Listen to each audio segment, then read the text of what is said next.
Quarta-feira, 15 de julho de 2026, hora do Café com Cossenza, que entrega tênis fresquinho toda manhã, sempre com informação e opinião embasada, filtrada com o devido contexto. Hoje eu vou falar sobre a recuperação de Carlos Alcaraz, comentando uma notícia que pipocou ontem em um veículo espanhol. Vou dizer o que eu acho disso. Em seguida vou responder perguntas de apoiadores sobre brasileiros jogando Challengers na Europa, racismo de argentinos, entrevistas de técnicos de tênis. E no cafezinho de boteco, que está de volta depois de Wimbledon, vou listar meus tenistas argentinos preferidos, os que eu vi jogar, claro. Antes, já dá aquele like, favorito café no seu player de podcast ou no YouTube para receber notificação toda manhã bem cedinho, porque tem Café com Cossenza todos os dias, sempre indo pro ar lá pelas 4 da manhã, 5 da manhã, mas cedinho tá no ar. Então vamos começar com esse assunto Carlos Alcaraz. Foi uma notícia que saiu no site espanhol La Verdad com um tom bastante otimista. Basicamente diz o seguinte, que a intenção é o Alcaraz voltar no Masters 1000 de Cincinnati em agosto, antes do US Open, porque a gente já sabe que ele não está na lista do Masters 1000 de Montreal, e o texto do La Verdad começa dizendo que esse é um objetivo muito definido, ou seja, voltar em Cincinnati. Guardem essa informação, objetivo muito definido. E o texto diz também que nunca houve planos de voltar em Montreal, que o Carlitos consultou o Dr. Ángel Cotorro, que era o mesmo médico do Nadal, em Barcelona na semana passada, e as sensações foram muito positivas. Diz também que o punho está completamente curado, guardem essa informação também. Mas o texto também diz que a alta médica vem nesta semana, deve vir nesta semana agora. O artigo diz, lembra, né, que o Alcaraz está treinando, como postou um vídeo recentemente, com uma raquete na mão, uma raquete inclusive com um ajuste feito no aro, que era para ele não fazer contato com a bola, era só para fazer o movimento, né, de golpes com a raquete, sem ter contato com a bola nem nada, e menos, né, atrito, então não tinha impacto. Esse texto, na verdade, também diz que ninguém da equipe do Alcaraz quer fixar uma data até comprovar que o punho vai responder bem. Diz também que a autorização médica vai depender da evolução no dia a dia e depois vão ver as sensações dele batendo mais forte na bola. Mas aí volta a dizer que o Alcaraz confia que vai voltar em Cincinnati. Isso é o que está lá no La Verdad. O que eu achei dessa história? Primeiro, eu acho curioso, para não dizer estranho, que algumas dessas informações aí não tenham aparecido em jornais mais conhecidos, espanhóis, com bastante credibilidade, né? Não vi nada parecido no Marca, não vi nada no AS, também olhei o Ponto de Break, que é um site especializado, e lá eles nem reproduzem esse texto aí do La Verdad, e olha que o Ponto de Break reproduz muita coisa de sites variados espalhados pelo mundo. Segundo, me parece que tem algumas contradições aí nesse texto. Se o punho está completamente curado, por que não teve alta ainda? Essa é a primeira dúvida que vem na minha cabeça lendo isso aí, né? E aí vem outra dúvida. O que significa esse completamente curado? Completamente curado o quê? A lesão passou, mas não pode jogar? Não pode ter contato? O contato tem que ser aos poucos, e se não tem contato nenhum, tá curado o quê? Exatamente. Né? Esse é um ponto que vem na minha cabeça. Né? É uma dúvida, não tô nem dizendo que é mentira, mas eu não sei o que significa esse completamente curado se ele não tá batendo na bola. Outra coisa, o texto diz que a equipe não quer estabelecer uma data, certo? Então por que o texto também diz que voltar em Cincinnati é um objetivo muito bem definido? E isso está escrito lá no começo do texto, é a primeira frase. E outra, se nunca houve plano de voltar em Montreal, por que o Alcaraz nunca postou nada sobre isso? Como ele fez em Roma e Roland Garros, ou Queens e Wimbledon. Porque Roma e Roland Garros ele anunciou que não ia jogar um mês antes. Queens e Wimbledon a mesma coisa. Então por que não avisou Montreal? Me parece um comportamento no mínimo fora do padrão da própria equipe do Alcaraz. Então, somando tudo isso que eu levantei agora, me parece, na melhor das hipóteses, um texto otimista demais e baseado em pouca informação factual, sabe? Então, para quem leu isso aí e ficou animado, eu peço calma. Tô duvidando que ele vai voltar em Cincinnati? Não tô, não, nem tô. Até porque serão o quê, né? 4 meses de recuperação, já foram 3. Ele para no meio de abril, a gente está no meio de junho, já foram 3 meses de recuperação, tem mais um mês até Cincinnati. É bastante tempo. Mas ele nem tá batendo na bola ainda. Então, calma, né?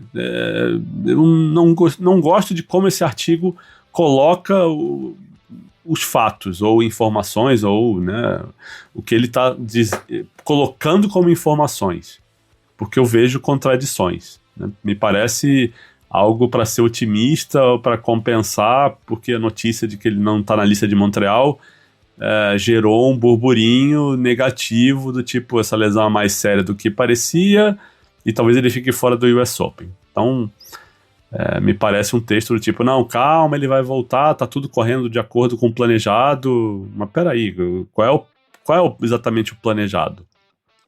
Se a equipe não quer estabelecer uma data, tem um plano agora ou não tem um plano?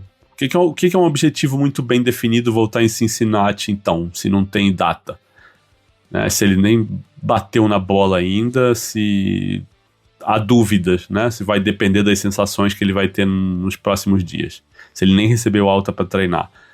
E o que significa esse punho completamente curado? Eu gostaria de entender clinicamente o que isso quer dizer, e o texto não explica.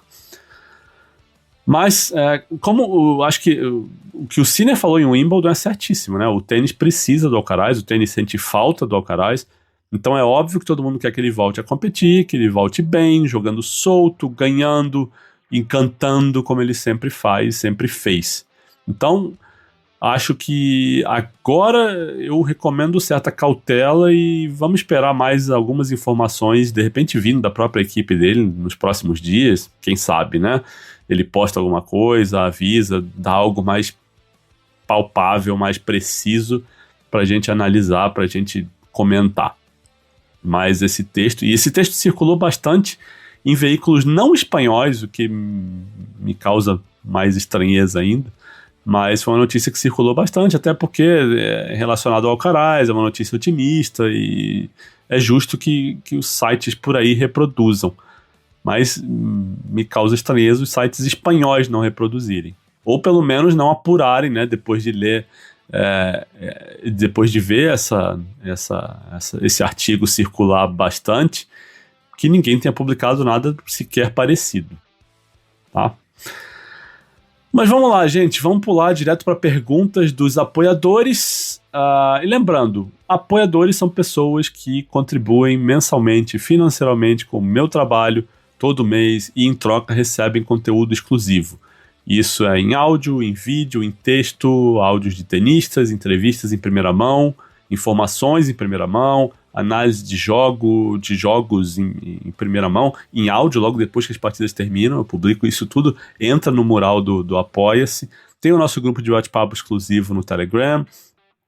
Então, gente, quem quiser saber mais sobre o conteúdo que eu entrego, sobre como apoiar, os valores, entra lá na página do Apoia-se, apoia.se/saque e voleio.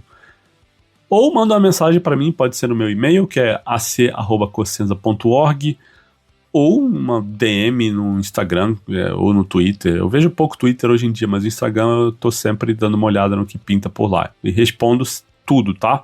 Pode ser e-mail, Instagram, o que for, eu sempre respondo. Posso não responder imediatamente, mas 1 hora vocês vão receber a resposta, pode ter certeza. Então vamos para as perguntas dos apoiadores. Tem perguntas interessantes hoje, bem interessantes. O Pedro Melo, e o Pedro Melo manda essa pergunta porque a gente estava conversando sobre nível de torneios Challengers, né, no grupo do Telegram ontem, e ele escreve assim: por que outros sul-americanos conseguem vencer partidas em Challengers na Europa e até ATPs depois de irem bem na América do Sul, mas os brasileiros não? Eu acho que depende, Pedro. Tem casos e casos. O Wade, por exemplo, tá ganhando, né? O Gustavo Wade fez uma final em Francavilla, na Itália, foi campeão no Challenger em Poznan, na Polônia, fez uma semi em Milão. Ele tá bem, tá em ascensão. Mas ele já tinha esse potencial, esse nível, né? Ele teve uma lesão, ficou ali afastado e tá voltando. Então, para mim, não é exatamente surpreendente. Esse é um caso. Outro caso é o Thiago Wilde, o cara que já foi top 100. Ele foi campeão em Piracicaba, né, no Brasil, furou um quali em Braunschweig, que é um Challenger 125, é um torneio forte, perdeu na primeira rodada para um cara que é 114 do mundo, podia ser a primeira rodada de ATP 250 também.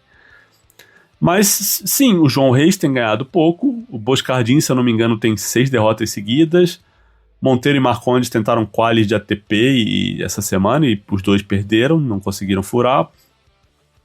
Agora, de modo geral, os challengers europeus são mais fortes que os sul-americanos.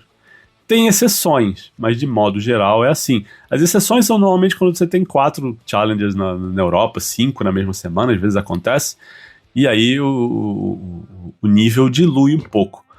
Mas tem uma coisa que acontece, que é meio cíclica, e eu falei isso, eu mandei um áudio no grupo do Telegram também mais cedo falando sobre isso, que é, hoje a gente tem 10 argentinos no top 100. E esses caras saíram dos challengers sul-americanos do ano passado, por aí, né, ou agora.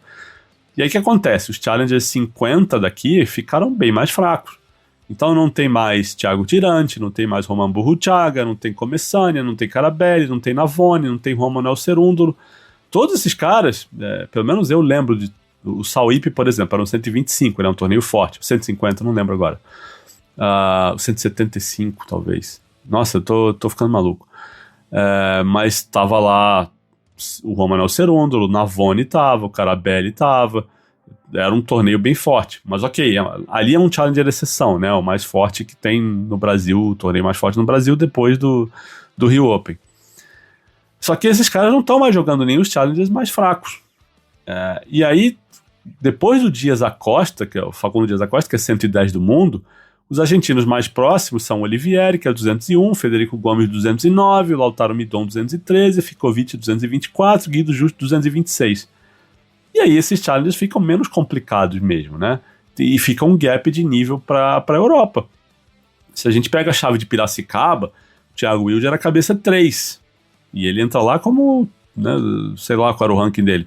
Mas o Eduardo Ribeiro era 350 do mundo e era cabeça 8 em Piracicaba. Essa semana o Thiago Wilde está jogando em Cordenon. Ele entrou como 243 e a cabeça 8.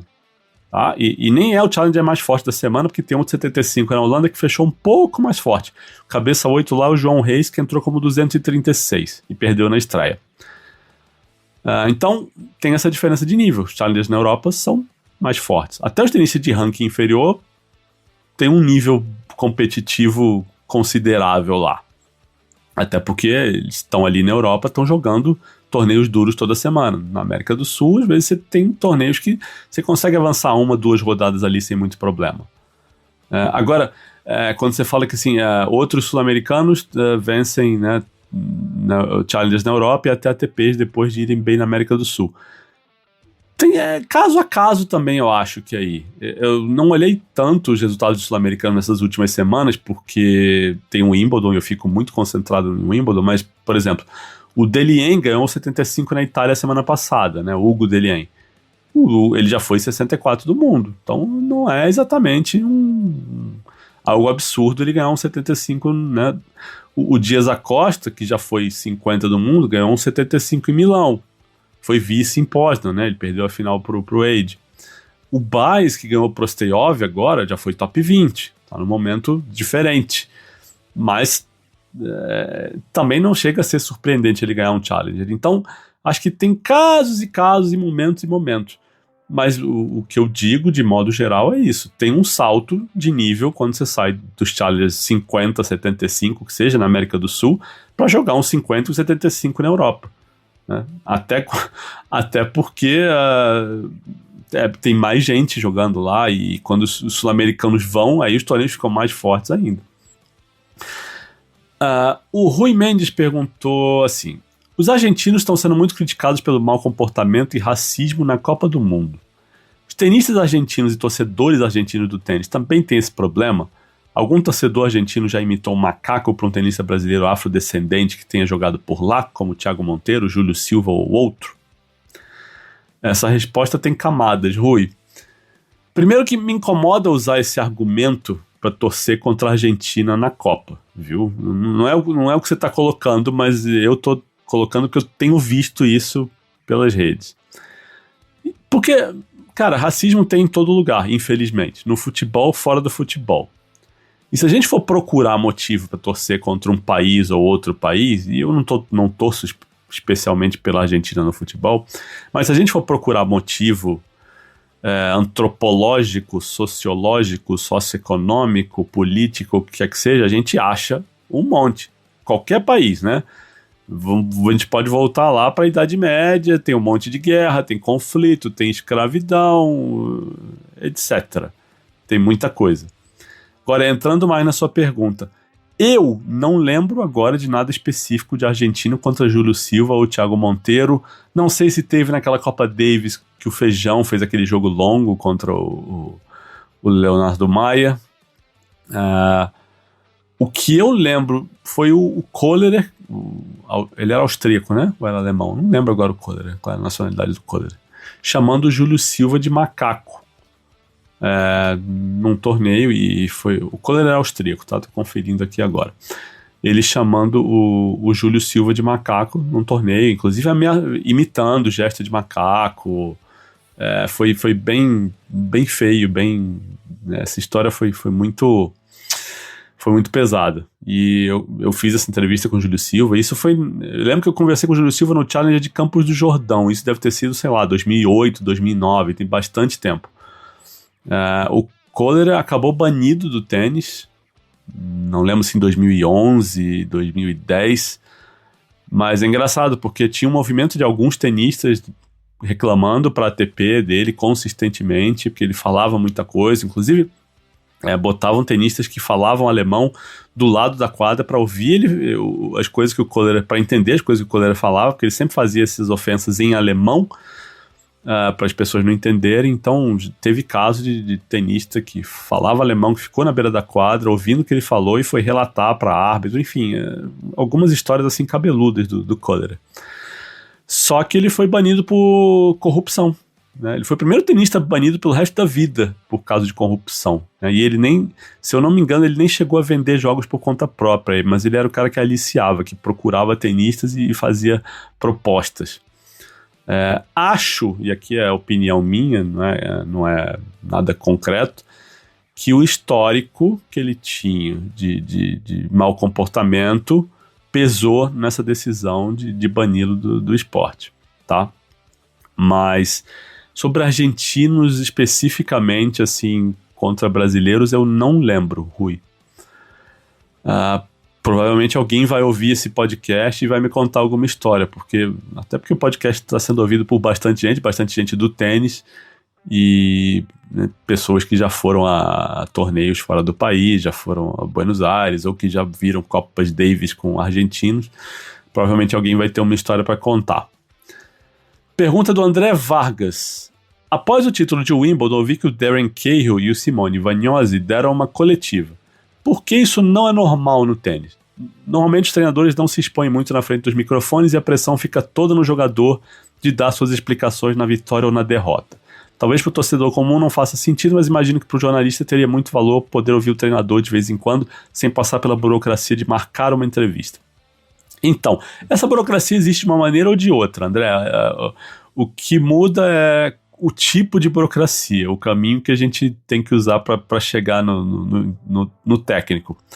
O grande dilema é que, assim, técnicos não são participantes de torneios. Então, um torneio não pode obrigá-los a dar entrevista. E os departamentos de imprensa dos torneios, né, não fazem esse meio de campo para entrevistas, obrigatoriamente. Às vezes a gente pede e, de boa vontade, alguém faz isso. Como eu já pedi, por exemplo, para entrevistar o Darren Cahill em Miami, e a gente do Darren Cahill, via ATP, disse que ele não queria dar entrevista. E realmente, naquele torneio, ele não deu entrevista para ninguém. Exclusiva, né? Mas o problema aí é que os técnicos são contratados dos atletas, eles não têm contrato com o torneio, não tem relação, né, empregatícia ou de inscrição com o torneio. Então a ATP, a WTA até faz isso com um pouco mais, ou já fez, mas é muito na base da conversa. Você toparia dar uma entrevista e tal. Eles não têm essa obrigação, né? Não faz parte de contrato nenhum, eles não têm contrato com ninguém. Então, o jornalista tem que tentar separadamente, e aí pode ser via empresário do tenista ou via alguém da ATP que se disponibilize a fazer isso por boa vontade, ou fazendo que nem eu fiz no Rio Open, correr atrás do técnico no meio do torneio, como eu consegui falar com o Magnus Norman no Rio Open, né? E não consegui falar com o Juan Carlos Ferrero, que não quis falar. E tudo bem, faz parte do jogo.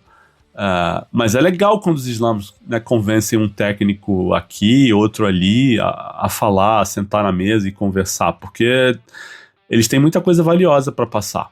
E quando eles se dispõem a falar, e eles podem falar, alguns não gostam, outros não podem, ou, né, não se sentem à vontade de compartilhar casos ou conversas com seus tenistas ou ajustes que são feitos, e tudo bem. Mas é muito legal, eles sempre têm coisas muito valiosas para falar. As entrevistas que eu fiz com técnicos sempre renderam muito bem, brasileiros ou estrangeiros. Eu lembro que eu fiz uma entrevista em 2012, com o técnico da Azarenka na época, o cara que levou ela para o Sam Summick, né? Conversei com ele num WTA Finals, né? E foi muito legal, soltou coisas interessantes ali. Então, ele sempre tem coisas interessantes a dizer sobre relação com atletas, com o trabalho. Sempre sai coisa boa, né? Eu fiz uma entrevista muito legal com o Pacciaroni um tempo atrás, a entrevista que eu fiz com o Guilherme Teixeira do João também foi muito boa. A entrevista que eu fiz com o Guilherme Pachani, técnico e namorado também da Luísa, foi muito legal, tá publicado num episódio do Café aqui, um tempo atrás, tá aí 2 semanas atrás, podem usar a busca que vocês encontram. Então, sempre rende coisa interessante, sim.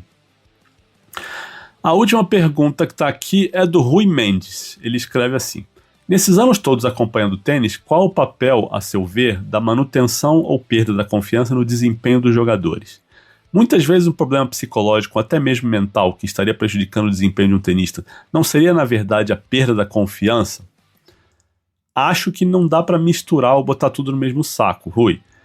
Tem muito problema mental, digo de saúde mental, que é isso mesmo, é fadiga, é exaustão, é burnout, e isso não se mistura com falta de confiança.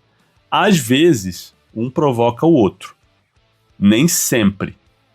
Agora, eu ouvi de um tenista uma vez, eu não lembro quem foi que falou, mas ele me dizia que o tenista, quando tem um golpe não tão bom, e eu digo mecanicamente não tão bom, a confiança faz uma diferença enorme numa fase boa ou numa fase ruim desse tenista e desse golpe específico. Porque esse golpe que mecanicamente não é perfeito ou não é tão bom assim, ele está mais suscetível a essas variações para cima e para baixo, que vem com a confiança ou a falta de confiança do tenista. E óbvio que não é só isso que a confiança afeta, né? Tem o processo de tomada de decisão, se o cara tá bem, ele tava com coragem de ir para uma linha, né, aqui, ou jogar uma bola mais alta, mais conservadora ali, afeta montagem de calendário, que é uma coisa que às vezes as pessoas cobram. Por que o fulano tá jogando Challenger quando podia estar jogando ATP? Às vezes o cara tá treinando, sabe que ele não tá confiante, ou jogando, ou treinando no nível que gostaria de estar, e sabe que se ele for para ATP, ou para um quali de ATP, ele vai tomar um pau na primeira rodada. Então vai para um Challenger, tenta ganhar 2, 3 jogos, readquire confiança, ritmo e tal, e aí tenta voltar para os ATPs. Então confiança afeta bastante coisa, mas não é sempre um problema de saúde mental, não é sempre um problema psicológico que causa isso. Às vezes é mecânica, é um ajuste em andamento, você está fazendo uma mudança em um golpe e nos primeiros dias, ou leva algum tempo para você se sentir à vontade com essa mudança. Às vezes uma empunhadura que não está onde deveria estar. E tem tanta coisa minúscula e delicada nisso, né? Eu sou jornalista, né? Eu só repito o que eu ouço. Eu não sou a melhor pessoa para falar de mecânica, de movimento, de biomecânica, mas eu sei que tem tenista que em algum momento descalibra o golpe, que começa a fazer o contato no lugar errado, ou mexe uma perna de uma maneira diferente, ou a empunhadura sai do ideal, e aí precisa fazer um ajuste biomecânico, ou que alguns técnicos, jogadores fazem de limpar o golpe. Né, de passar por um especialista em biomecânica para analisar isso aqui tá meio, né, saiu um pouquinho, tem que voltar e tal, e é isso, sabe? Mas nem sempre, para voltar lá para o começo da resposta, nem sempre uma questão de saúde mental é a mesma coisa que um problema de confiança, tá? Agora vamos pro cafezinho de boteco para terminar de uma maneira mais light isso aqui. Para quem não sabe, para quem tá chegando agora no podcast, cafezinho de boteco é uma sessão que eu faço listas ou respondo perguntas sem compromisso de seriedade, são questões mais de gosto pessoal, de curiosidades e não tem nada para ser sério demais aqui, não tem verdades absolutas, são opiniões e às vezes até brincadeiras, né? Outro dia eu tava conversando com um amigo, qualquer dia eu posso fazer essa lista aqui, mas a gente tava citando implicâncias que a gente tem com tenistas e em qualquer nível, sabe? É do tipo... eu não gosto do tenista que geme mais de um segundo. Eu não gosto do tenista que geme agudo. Não gosto do tenista que geme grave. Não gosto do tenista que comemora com o polegar para fora do punho. Tem umas coisas bizarras, implicâncias que fãs de tênis têm. E a gente pode fazer um cafezinho de boteco sobre isso. Mas quem tá ouvindo, se quiser compartilhar já nos comentários ou mandar mensagem, pode ser no Spotify, ou pode ser, né, por qualquer meio que seja. Se quiser compartilhar suas implicâncias, pode mandar aqui, porque dá para fazer uma lista gigante disso. Mas quem manda sugestão para o cafezinho de boteco hoje é o Fernando Calmon. Ele pede para eu citar top 5 jogadores argentinos que eu vi jogar. Então, assim, eu vou citar os meus preferidos. Não vou citando exatamente os melhores, tá? E vamos tirar um elefante da sala aqui. O Fernando não cita gênero. Então, o número 1 seria, independente de qualquer coisa, Gabriela Sabatini, né? Tem um título de US Open, ganhou 2 WTA Finals, tem uma prata olímpica, tem um vice em Wimbledon, tem 5 semifinais em Roland Garros, 4 semifinais no Australian Open. Mas eu vi muito pouco da Sabatini, como eu não vi o Vilas, por exemplo, jogando. A Sabatini eu ainda vi, ainda peguei em atividade. Vi muito pouco. Então vamos fazer o seguinte, a Sabatini é o hors concours. Ela seria primeiro lugar em qualquer lista. Mas como eu vi muito pouco, eu vou citar outros 5, que eu vi mais, e que eu posso falar por que eu gosto ou por que eu não gosto. Vamos lá. Número 5, Guillermo Canhas, Willy Canhas. Eu vi muito assim o Canhas depois do caso de doping dele, que ele voltou fortíssimo. Cara, a porcentagem de gordura do Canhas era um negócio bizarro de mínimo. Ele voltou um touro e ele volta jogando Challenge. Eu lembro que tem um jogo que ele joga com o André Sá num Challenge, acho que no Brasil, que ele faz 0-1 ou 0-0, foi um negócio assim absurdo, e ele sai ganhando um monte de torneio. Se não me engano, isso era do fim de 2006, e chega em 2007 ele ganha do Federer 2 vezes seguidas, se não me engano, em Indian Wells e Miami. Fez um impacto e ele foi, né, top 10, um belíssimo tenista, um cara muito legal de ver jogar. Não tinha golpes espetaculares, mas era um cara que brigava, que corria, que chegava em todas as bolas, trabalhava pontos, um cara muito legal de ver, raçudo. Número 4, Gaston Gaudio, campeão de slam, backhand de uma mão, não tenho que não gostar do Gaston Gaudio, né? Número 3, Guillermo Coria, porque o talento do Coria, né, ele tinha mão pra tudo. Ele não ganhou o slam como o Gaudio, mas eu achava muito mais interessante de ver a imprevisibilidade, a velocidade, como ele chegava em bolas, como ele trabalhava pontos. Quem tiver tempo e jogar no YouTube, Coria e Nadal, eles fizeram, né, um par de jogos lindos, né, quando o Nadal estava chegando no circuito. Número 2, aí vocês estão imaginando, vai ser Del Potro ou vai ser Nalbandian? Quem me conhece sabe, né? Número 2 vai ser Juan Martín Del Potro. Sim, ele tem um currículo, né, mais laureado. Ele ganhou um slam, ganhou o US Open em 2009, ganhando do Federer da final. Ele ganhou uma Copa Davis e, indiscutivelmente, tem o melhor currículo desses argentinos que eu citei agora. Tirando a Sabatini, evidentemente.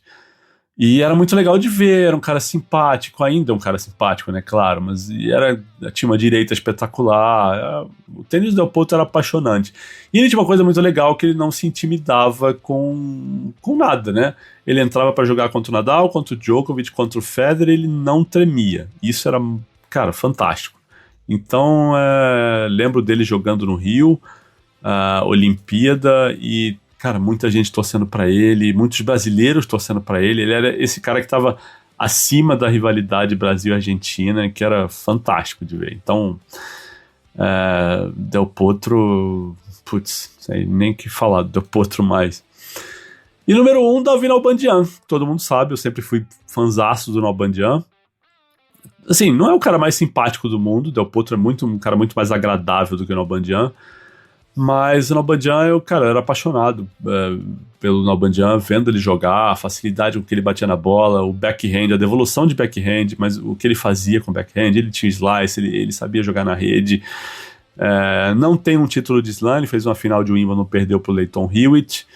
Não tem um título de Copa Davis, e esse título tem um pouquinho, esse título que não veio, tem um pouquinho de participação do Del Potro, porque foi aquela final contra a Espanha, era para ter sido aquela, né, o título do Nalbandian era para ter sido aquela final de 2008 contra a Espanha, que eles escolheram fazer em Mar del Plata, numa quadra dura, onde a bola quicava baixíssimo. Eu lembro de ter pisado nessa borracha depois que acaba o confronto, que abre tudo ali, vira meio que bagunça a comemoração.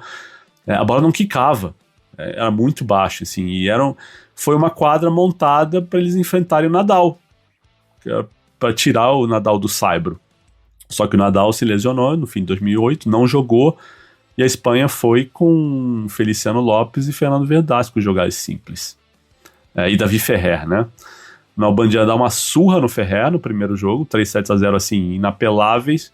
Só que no segundo jogo o Del Potro se lesiona, perde do Feliciano Lopes, e aí a coisa começa a virar. O Verdasco e o Feliciano ganham a dupla, e o terceiro jogo foi Verdasco e Acassuso, se eu não me engano. E o Verdasco fecha o confronto para a Espanha. Então o Nalbandian não consegue fazer o que seria o quinto jogo, o jogo para ele fechar o confronto. Mas doeu para ele o Del Potro ter se machucado. E, inclusive, foi uma briga interna ali, porque o Nalbandian queria que o Del Potro nem tivesse ido jogar o ATP Finals, que era antes da Copa Davis, para se preparar para essa final da Davis. E era o primeiro ano do Del Potro jogando o ATP Finals. Era óbvio que ele iria, né? E super compreensível que ele fosse, né? Primeiro, cara jovem, entrou no top 10, não vai jogar uma primeira ATP Finals que ele consegue classificar. Foi, jogou, e óbvio que ele estava estourado e machucou no primeiro jogo, na partida contra o Feliciano Lopes. E aí não aguentou, e a Argentina leva essa virada. Mas o Nalbandian, cara, além de tudo, ele sempre vai ter a maior semana da história do tênis, que foi aquele título de Madrid, em 2007, que ele ganha na segunda rodada do Thomas Berdych, nas oitavas do Del Potro, nas quartas de Rafael Nadal, na semi de Novak Djokovic e na final de Roger Federer. E 2 semanas depois ele ganha o Masters de Paris, derrotando Carlos Moyá na segunda rodada, Almagro na estreia, Moyá na segunda rodada, Federer nas oitavas, Ferrer nas quartas, Gasquet na semi e Nadal na final. Ou seja, foram 2 semanas aí, intercaladas com uma derrota na primeira rodada na Basileia, que foi logo depois de Madrid. Ele perde do Wawrinka na primeira rodada. Mas foram 2 semanas espetaculares e que todo fã do Nalbandian vai lembrar disso eternamente. Então, ele era ainda é meu argentino preferido, pelo menos dentro de quadra. Fora de quadra, o Del Potro é um cara mais agradável, para usar um eufemismo aqui. Mas é isso, gente. Obrigado por quem ouviu até o fim.